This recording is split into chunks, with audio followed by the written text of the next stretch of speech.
नमस्कार, मैं छत्तीसगढ़ अखबार के यूट्यूब चैनल इंडिया आजकल के स्टूडियो से सुनील कुमार।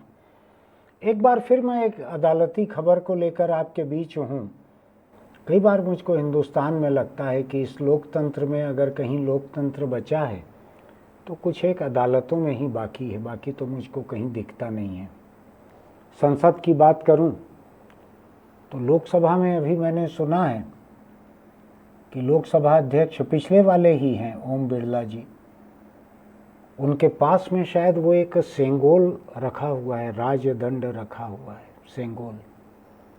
सेंगोल आपको याद है ना, जब नया संसद भवन उसमें दाखिल हो रहे थे, गृह प्रवेश या जो भी संसद प्रवेश हो रहा था, उस वक्त कुछ दक्षिण भारत की किसी राजशाही परंपरा से निकल के आया हुआ कोई एक राजदंड सेंगोल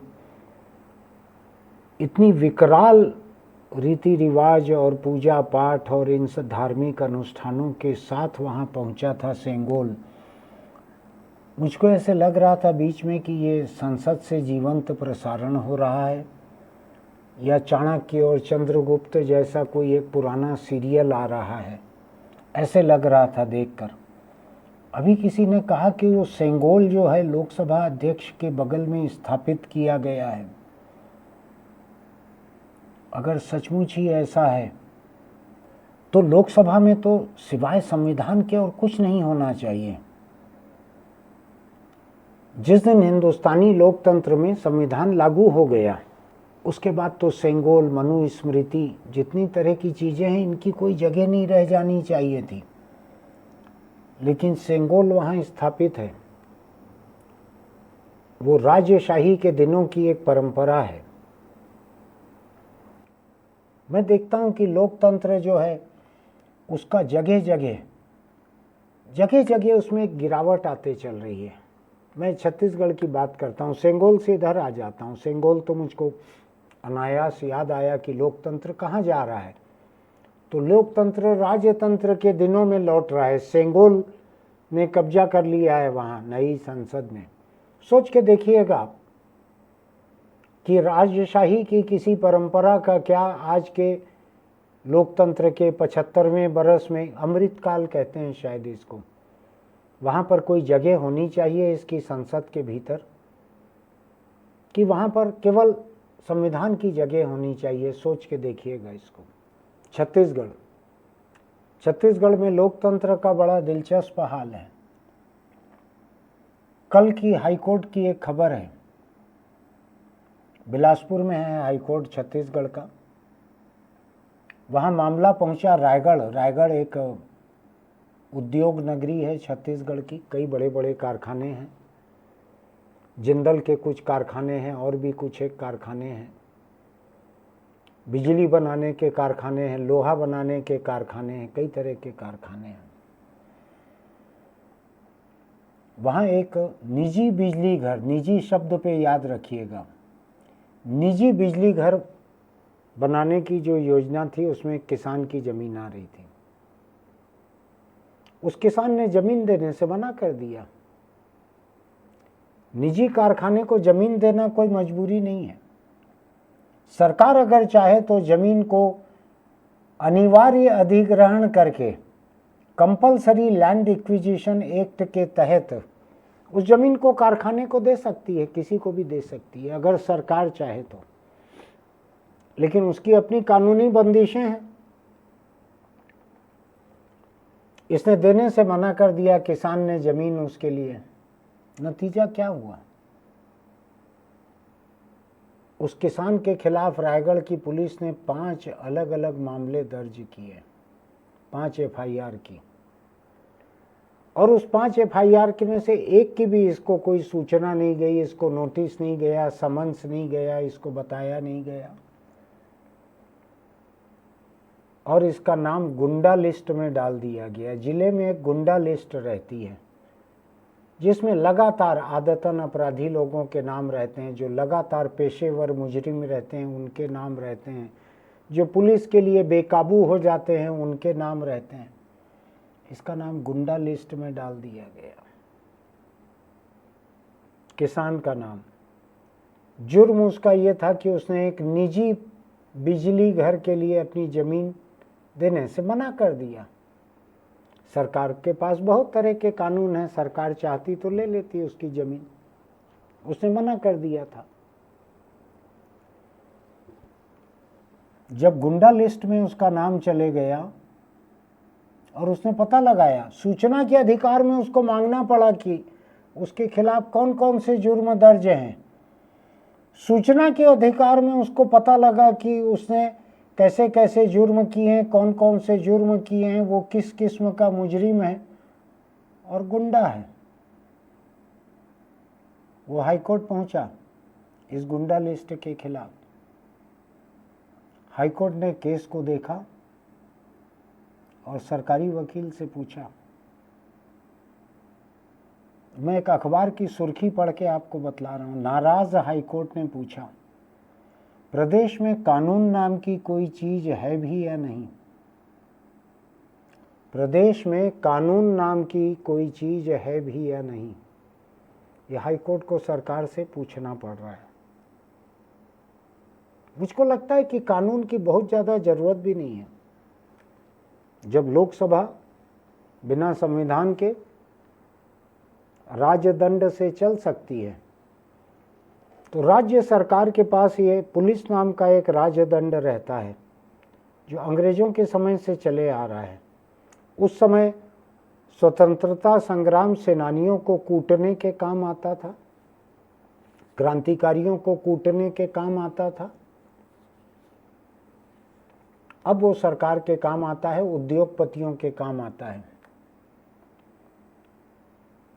अगर मैं साफ साफ कहूँ, ज़्यादा घुमाए फिराए बिना, तो एक निजी बिजली घर के लिए जमीन देने से मना कर देने वाले किसान का जुर्म इतना बड़ा है कि पुलिस उसके खिलाफ 5-5 झूठे केस दर्ज करे और उसका नाम गुंडा लिस्ट में डाल दे और उसको खबर भी ना हो, उसको कोई समन न जाए, कोई बुलावा न जाए, कोई गिरफ्तारी न, कोई गुंडा लिस्ट के लायक बन गया है वो पेशेवर मुजरिम। एक भी बार गिरफ्तारी नहीं हुई, कोई पूछताछ नहीं हुई, थाने बुलाया नहीं गया, गुंडा बन गया वो। हाई कोर्ट हैरान है, हाई कोर्ट हक्का बक्का है, प्रदेश में कानून नाम की कोई चीज है भी या नहीं। हाई कोर्ट का हक्का बक्का होना, सुप्रीम कोर्ट का हक्का बक्का होना मैं बड़ी चीज मानता हूँ, बड़ी बात मानता हूँ। लेकिन मुझको लगता है कि जिस बड़े उद्योगपति के लिए ये काम किया रायगढ़ की पुलिस ने, रायगढ़ पुलिस और प्रशासन के बहुत से लोगों को मैंने देखा हुआ है, वो वहाँ के कुछ सबसे बड़े उद्योगों के लिए कैसे बिछे जाते हैं। मुझको लग रहा है कि इस निजी बिजली घर के रास्ते में किसान किस्म के जितने कांटे थे, पुलिस ने साफ कर दिए सब। ये तो इसके खिलाफ इतने मामले दर्ज हैं, ये हाई कोर्ट तक पहुंच गया, वरना क्या पता लगना था कि किसान का क्या हो रहा है। और होना भी नहीं चाहिए। प्रदेश में बिजली इतनी लगती है, सरकार की अपनी बिजली की खपत रोज बढ़ रही है, निजी बिजली की खपत रोज बढ़ रही है, एयर कंडीशनर रोज बढ़ते चल रहे हैं, बहुत सारा काम है बिजली का। ऐसे में निजी बिजली घर के रास्ते में जो आ रहा है, मुझको एक चीज़ की थोड़ी सी हैरानी हो रही है कि पुलिस जो है, क्या पुलिस में कल्पनाशीलता जरा भी नहीं रह गई है जो उसने ये छोटा गुंडा लिस्ट में नाम डाला इस किसान का। इसके ऊपर तो देशद्रोह या राजद्रोह जो भी नाम रह गया है नए कानून में, अभी कल परसों से लागू होने वाला है 1 जुलाई से, इसके ऊपर वो वाली दफा भी लगानी थी किसान के ऊपर कि निजी बिजली घर को रोक रहा है जो कि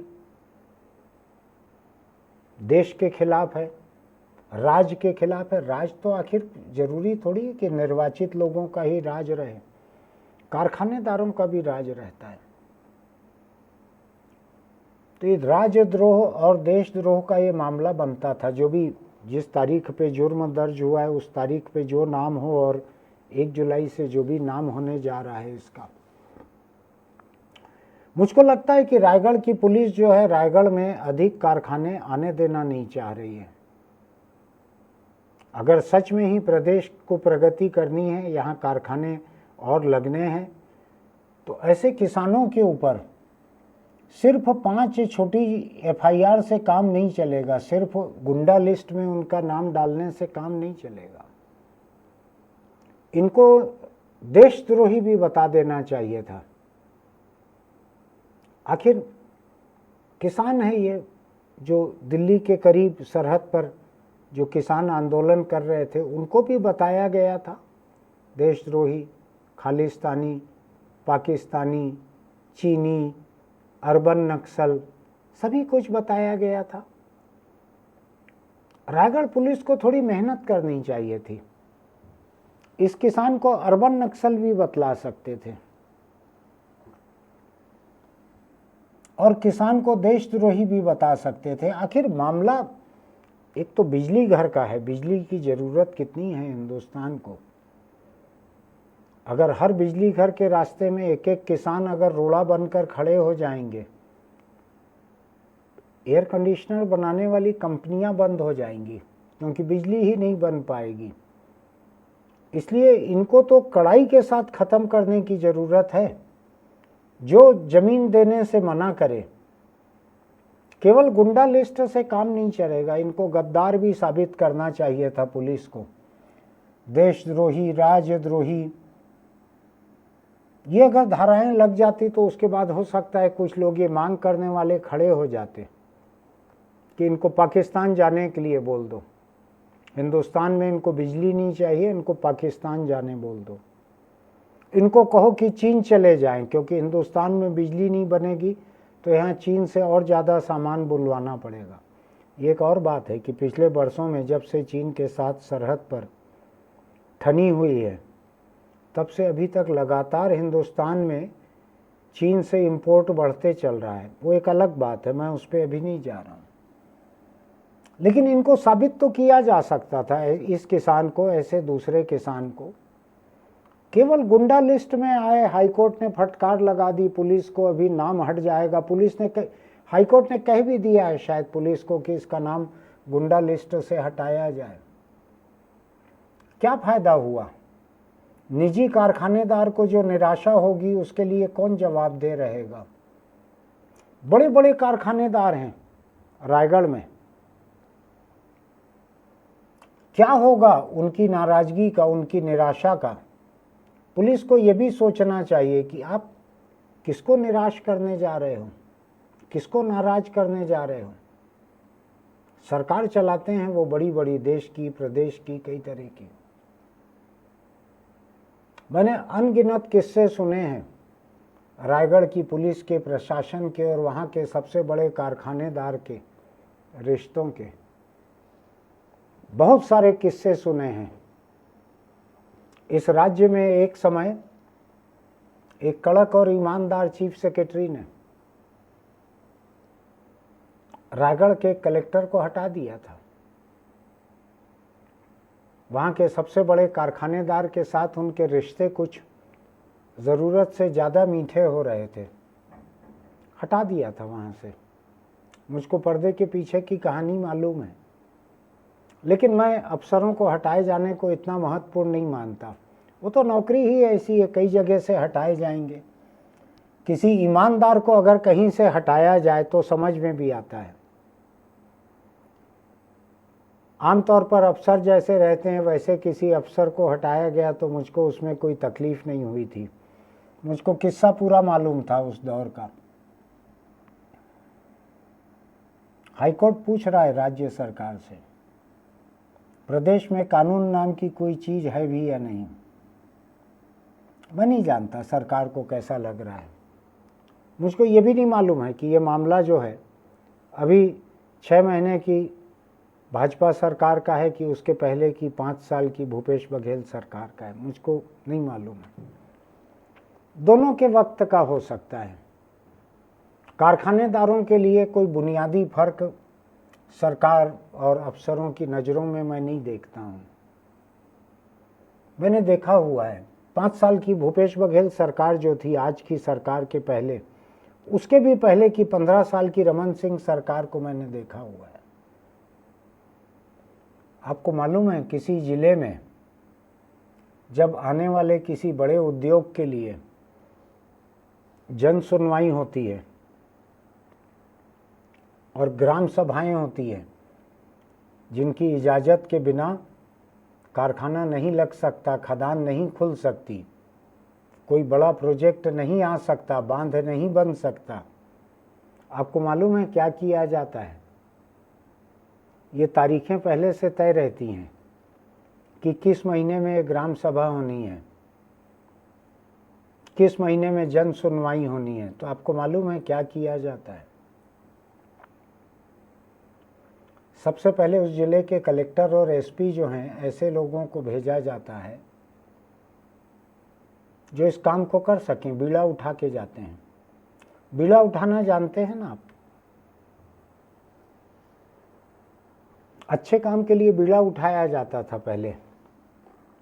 अब मैं भी कहना चाहूँगा, ये सुपारी लेके जाते हैं वहाँ कि हम जन सुनवाई निपटवा देंगे, हम ग्राम सभा से प्रस्ताव पारित करवा देंगे, फिर चाहे वो ग्राम सभा कैसी ही क्यों न करवानी पड़े, जन सुनवाई कैसी ही क्यों न करवानी पड़े। कमाऊ जिले जहाँ उद्योग लग रहे हैं, जहाँ बड़ी जन सुनवाई होनी है, जिले कमाऊ रहते हैं, खदान रहती है, क्योंकि लोहा कोयला ये सब जो हैं ये पिट हेड खदान के आसपास लगने वाले उद्योग हैं। इन खनिजों को बहुत दूर तक ले जाने से नुकसान होता है, तो जिन जिलों में खदानें हैं उन्हीं के आसपास से ही ये कारखाने लगते हैं, ये पिट हेड पर। तो ऐसे कारखानों का रास्ता साफ करने के लिए कलेक्टर और एसपी ये सुपारी उठा कर जाते हैं वहाँ, और बड़े गर्व के साथ आकर यहाँ पर, मैं आज के सरकार की बात नहीं कर रहा हूँ, मैं 5 साल की भूपेश सरकार की बात भी नहीं कर रहा हूँ, मैं उसके पहले के 15 साल की रमन सरकार की बात भी कर रहा हूँ, उसके पहले के 3 साल के जोगी सरकार की भी बात कर रहा हूँ। राज्य बनने के बाद से आज तक 24-25 साल तमाम बात कर रहा हूँ। सुपारी लेके जाते हैं और एवज में उसके बाद और बड़ा जिला पाते हैं। कुछ लोग जो हैं ऐसे ठेका पूरा करने के बाद में राज्य में कोई बहुत बड़ी कमाऊ जगह पे पहुंच जाते हैं, कलेक्टर और एसपी, या कमाऊ जिले में पहुंच जाते हैं। हाईकोर्ट ने पूछा है नाराज होके, प्रदेश में कानून नाम की कोई चीज़ है भी या नहीं। मैं नहीं जानता सरकार पे इसका असर हो रहा है या नहीं, किसी सरकार को इससे शर्मिंदगी हो रही है या नहीं। किसी उद्योग के सामने ऐसे खड़े हो जाने वाले व्यक्ति के खिलाफ 5-5 झूठे मामले बड़े अफसर के बिना नहीं होते। बड़े अफसर के बिना गुंडा लिस्ट में नाम नहीं आ सकती किसी की। मैं सोच रहा हूँ, आपको याद है रायगढ़ में एक सामाजिक कार्यकर्ता थे, सूचना के अधिकार में जानकारी निकालते थे, लगातार लड़ते थे उद्योगों की गुंडागर्दी के खिलाफ। उनके पर गोली वोली भी चली थी रमेश अग्रवाल के ऊपर, याद है ना आपको? कई तरह की सुपारी रहती है। कोई सुपारी पेशेवर गुंडे को दी जाती है ताकि सामाजिक कार्यकर्ता पे गोली चला दे। हो सकता है अखबारों की बारी भी आए आगे पीछे। कोई सुपारी अफसर उठाते हैं, उनको सरकार देती है सुपारी, जाओ ये काम करवा के आओ।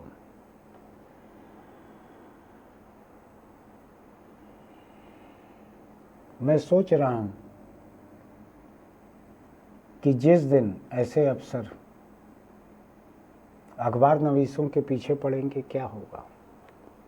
और मैंने सच ही मालूम करने की कोशिश नहीं की है कि किस सरकार के कार्यकाल का मामला है। मैं हाईकोर्ट की खबर को पढ़कर बतला रहा हूँ, मैंने साल भी नहीं देखा है। जिस सरकार का भी मामला रहा हो, तकरीबन तमाम सरकारें इस मामले में एक सरीखी रहती हैं। सभी सुपारी दे देती हैं कलेक्टर एसपी को, इसको निपटा दो। जिसका भी होगा ये मैं नहीं जानता, आप देखिएगा। इसको मैंने जहमत भी नहीं उठाई इसका तारीख या साल ढूंढ के निकालने की। मुझको ये भी पता लगा है, मैं आपको बतलाता हूँ, मुझको ये भी पता लगा है कि जहाँ कहीं ऐसी जन सुनवाई होती है, ग्राम सभा होने वाली रहती है, वहाँ पे कारखानों की तरफ से, कारखानेदारों की तरफ से कोई ऐसा दलाल ढूंढा जाता है जो मीडिया को मैनेज करने का ठेका भी ले लेता है। मैं अपने पेशे के बारे में बात कर रहा हूँ। मीडिया का एक हिस्सा अखबार, मैं अखबारों के बारे में भी बात कर रहा हूँ, बाकी मीडिया जो है उसके बारे में भी बात कर रहा हूँ। इनको मैनेज करने का भी एक सुपारी दी जाती है और ली जाती है कि हम जन सुनवाई, ग्राम सभा, ये सब में मीडिया मैनेज कर लेंगे। मैं महज नेताओं को, सरकार को, अफसरों को क्यों कोसूं? किसी ने मुझको कहा कि एक जन सुनवाई के वक्त 1 करोड़ रुपया मीडिया के लिए रखा गया था। किसी एक जगह का मीडिया के लिए 1 करोड़ रुपया रखा गया था। मैं नहीं जानता, मेरे पास उसमें से कोई पैसा नहीं आया है, इसलिए मैं इस बात को यहाँ खुलकर कह पा रहा हूँ। लेकिन ये चर्चा आम रहती है कि मीडिया को मैनेज करने के लिए कितना पैसा रखा जाएगा। तो कंपनियों के लोग जो हैं वही अपने मालिकान को, आला अफसरों को डराते हैं, सहमाते हैं, साहब मीडिया बहुत बड़ा हो गया है, अब इतने कम में मैनेज नहीं होगा। बड़े अफसरों को, बड़े नेताओं को मैनेज करने का काम जो है वो तो बड़े लोग कंपनियों के, कारखानों के खुद ही करते हैं। जो इतने में भी मैनेज नहीं होते और अड़े रहते हैं, आपने देखा होगा इंटरनेट पे कई बार चीन के कुछ एक फ्लाईओवर की फ़ोटो दिखती है। ऐसे 2 फ्लाईओवर ऐसे जाके मिल रहे हैं और बीच में एक पुराना सा मकान पड़ा हुआ है। वो मकान एक ऐसे आदमी का था जिसने उन फ्लाईओवर्स के लिए अपनी ज़मीन देने से मना कर दिया, कहा कि नहीं मैं यहाँ से नहीं हटूँगा, मैं यहीं रहूँगा। उसके दोनों तरफ से फ्लाईओवर आ गए, उस ज़मीन को टापू जैसा छोड़ दिया। उसका एक मकान जो है फ्लाईओवर्स के बीच में टापू जैसे दिखता है। लोग रहते हैं, उनका अपना हक रहता है, कोई नहीं खाली करना चाहते नहीं करते हैं खाली। किसान एक रायगढ़ का है, नहीं खाली करना चाहता था, पुलिस ने यही रहम किया, प्रशासन ने यही रहम किया। आज हो सकता है कि उतने वफादार और उतने समर्पित अफसर न रहे हों जितना कि एक समय पहले रहे थे। जिले के एक अफसर को हटाया था वहाँ से, कलेक्टर को हटाया था चीफ सेक्रेटरी ने। अतिरिक्त निष्ठा कारखाने के प्रति, लोकतंत्र से अधिक निष्ठा कारखाने के प्रति, उसके सबूत भी आ गए थे पूरे। अब मैं ज़्यादा चर्चा करना नहीं चाहता। मैं नहीं पूछ रहा, ये मेरा सवाल नहीं है, मैं तो बहुत छोटा व्यक्ति हूँ, मैं क्या सवाल करूँगा। ये जिस किसी के कार्यकाल का मामला है, रमन सिंह, भूपेश बघेल, विष्णुदेव साय, जिसके भी कार्यकाल का मामला है, मैं केवल हाईकोर्ट ने पूछा है उस सवाल को दोहरा रहा हूँ, मेरा सवाल नहीं है ये। हाईकोर्ट ने पूछा है प्रदेश में कानून नाम की भी कोई चीज़ रह गई है या नहीं। ये सवाल गूंज रहा है। निजी कारखाने के संदर्भ में, उसकी चर्चा में ये सवाल गूंज रहा है। आपके कानों में भी गूंजता है ये सवाल, या आपको लगता है कि आप खदानों और कारखानों से दूर बसे हैं, खदानों के ऊपर के पेड़ों से दूर बसे हैं, कारखानों के प्रदूषण की जद से दूर बसे हैं? हालांकि दूर कोई नहीं है, मैं राजधानी रायपुर में रहता हूं, लेकिन मैं रायपुर के कारखानों के प्रदूषण से दूर नहीं हूं। पूरी फर्श घर की काली हो जाती है नंगे पैर अगर चलें तो। मेरे घर में पोमेरियन का एक छोटा सा बच्चा हुआ था, पूरी तरह सफ़ेद था। महीने भर का तो हम पहली बार उसको छत पे ले गए धूप में और नहलाने के लिए, पूरी छत को धोया। उसके बाद उसको वहां नहलाने के लिए गोद से उतारा तो वो खुशी के मारे, 1 महीने का पामेरियन था, इतना सा दौड़ने लगा पूरी छत पे वो, और जैसे जैसे दौड़ने लगा वो काला होते गया। धुली हुई छत पे ये हाल था, धुली हुई छत पे उसका सफेद बदन काला होते चले गया। मैं कॉलोनी में रहता हूँ, शहर की महंगी कॉलोनी है, लेकिन कारखानों का प्रदूषण ऐसा है, कारखानेदारों को रोकने वाले लोग नहीं हैं। ये प्रदूषण चले आ रहा है। मैं कई तरह की योजनाएं सुनता हूं सरकारों की, 20 साल से 25 साल से सुन रहा हूं।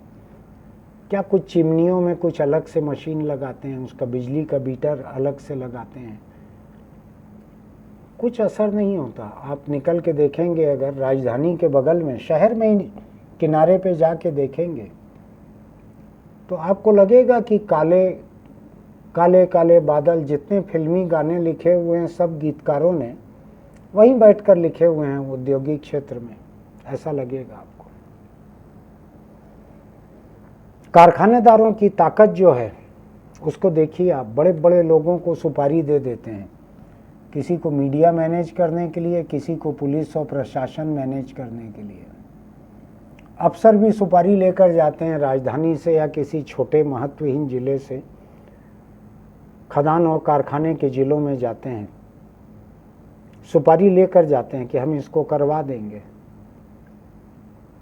ऐसे एक अफसर को बाद में जाकर जब हटना पड़ा कुछ साल बाद, कुछ साल खूब रईसी की जगह में रहने के बाद हटना पड़ा, तो उसने मुझसे शिकायत की थी कि देखिए क्या जमाना आ गया है।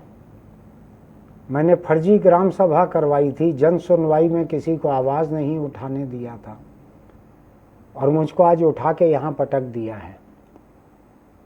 तो मैंने पूछा कि सुपारी उठाते हुए आपने, सुपारी लेते हुए आपने नियम और शर्तें पालन किया था कि नहीं, तय किया था कि नहीं।